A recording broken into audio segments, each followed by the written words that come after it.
comes to leading-edge technology, Mitsubishi likes to be ahead of the game, and this is a prime example of that drive.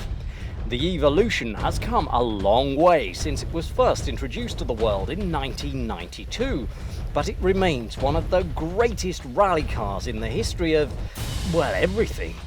It was so ahead of its time that it's become a legend, and so it's very sad that the car as we know it will soon be leaving us. The problem with leading-edge technology is that it constantly has to change to stay ahead, and from time to time that means doing something radical.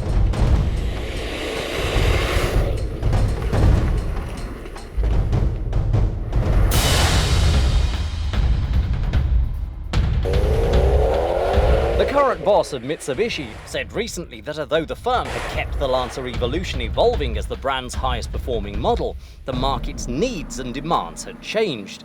As a result, Mitsubishi would no longer be advancing the Lancer Evolution concept in the same way.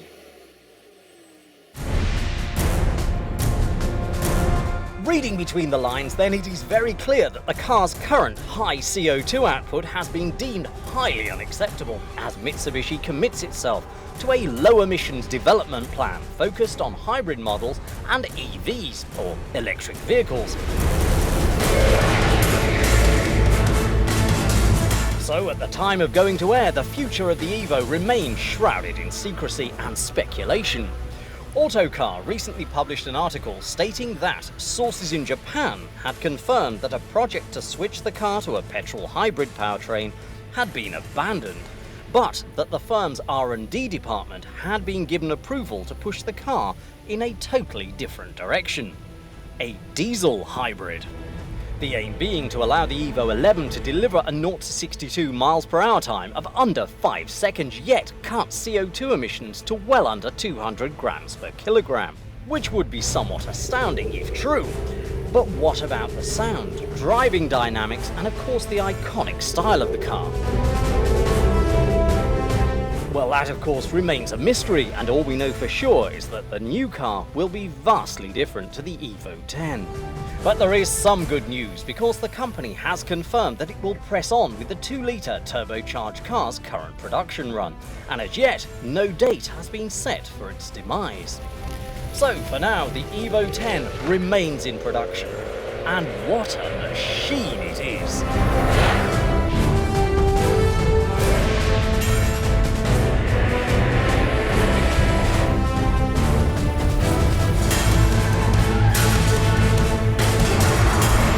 As a driver's car, it's absolutely phenomenally, amazingly brilliant. Its handling is so good, it's like Jessica Alba's smile or Megan Fox's thighs. Faultless. Oh, that is good. This is the FQ-330. It's the midpoint in the 3-tier range of Evo. And it comes equipped with Mitsubishi's twin-clutch SST semi-automatic gearbox. That means that you can change gear down here as you would normally, backwards and forwards, or up here on the steering wheel with Formula 1 style paddle shifts. This monster feels every bit the street-legal rally car that you would expect. And that 4-wheel drive system combined with some very clever electronics help to keep the Evo's ferocious power under control. But even with all the electronics switched off, this car has immense grip and stays superbly balanced, so it is great, safe fun. The ride is firm but not too raw, and although this car is certainly no Lexus, it is not entirely uncivilized. The engine still sounds suitably savage when you're giving it large, but when you settle down to a cruise, all of that calms down. So this latest version of the Evo then is a pretty good package. Prices start at over £27,000, but when you consider that you're getting something that will put the fear of God into most supercars, you soon realise that the Evo is a bargain. As you can imagine, this car is incredibly desirable, and so the security on board is incredibly good too. It has a brilliant alarm and an immobiliser. It even has a very clever system that can track and remotely immobilise a stolen car. Recaro bucket seats come as standard, so there's plenty of support to keep you in place when you're cornering hard, at high speeds, sideways. The ludicrous power and unbelievable grip makes the FQ-330 one of the fastest touring machines known to man. In fact, there is very little that could keep up with this car on the bends, aside perhaps from something like a Subaru Impreza or a Nissan GTR. Even then, the Subaru may struggle to keep up here and there, and the Nissan would certainly find it difficult to put any serious distance between itself and an Evo. This car is a real rebel. It gives you more confidence in your own driving ability than any other car on the market. You feel safe at any speed, and you have to be very careful because this car inspires what I would call a Pirates of the Caribbean attitude towards speed limits. They're more guidelines than actual limits. Now, I know that some of you will be watching this tutting and rolling your eyes at such a statement, but it is true. And is it really such a bad thing in this day and age? See, you have to remember that our speed limits were set in a different age. They were set with cars like the Morris Minor in mind. Now, I'm not going to condone breaking the laws of the land in any way, but I think that we're all quite within our rights to question whether these draconian limits should be revised. You see, the 70-mile-an-hour speed limit that everyone raves on about was set in 1965 as a reaction to a spate of serious accidents in heavy fog. It was a temporary safety measure, not one of the 10 commandments. No debate, no consultation with the police or any motoring organisations, just a law designed for people driving Hillman Imps. So what we need now, if you ask me, is to get the current Minister of Transport into an Evo, and we might actually see a decent roads policy for this century. Just a thought. Anyway, back to business. The Evo's overwhelming selling point is the fact that it combines supercar performance with family practicality. And last year on the Fast Lane Motoring programme, we voted this car the greatest all-round car in the world. But that's not to say that it doesn't have a few faults. The rear seats, for example, give you an impressive amount of legroom, but they won't fold flat to allow you to carry long objects in the boot. The boot isn't as large as it should be either, because a lot of it is taken up with the beefy base box. The boot also houses the battery compartment, and something rather odd.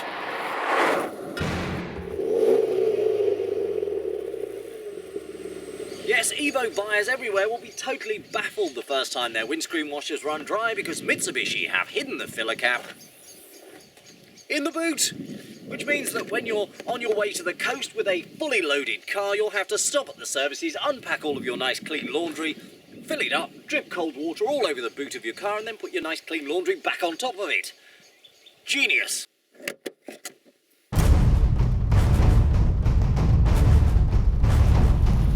Headlamp washers, where they should be. Windscreen washers, not so much.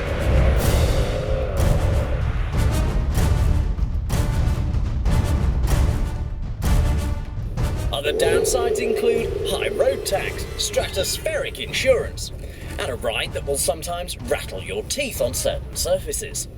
The 330 has inherited that nice big bore exhaust from the 360.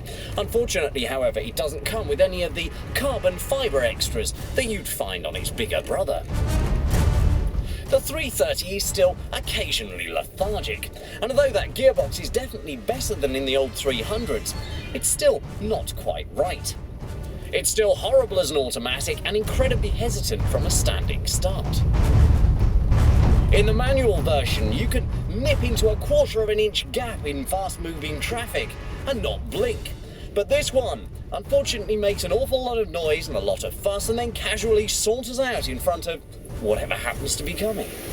Now granted, as soon as you start moving, that gearbox comes into its element and you make the usual Evo jump to hyperspace. But by then, everybody needs a change of underwear.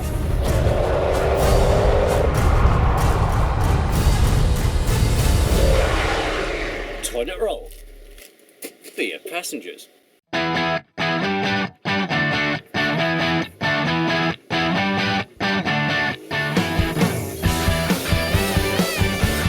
The steering wheel doesn't adjust for reach and there's no height adjustment on the driver's seat.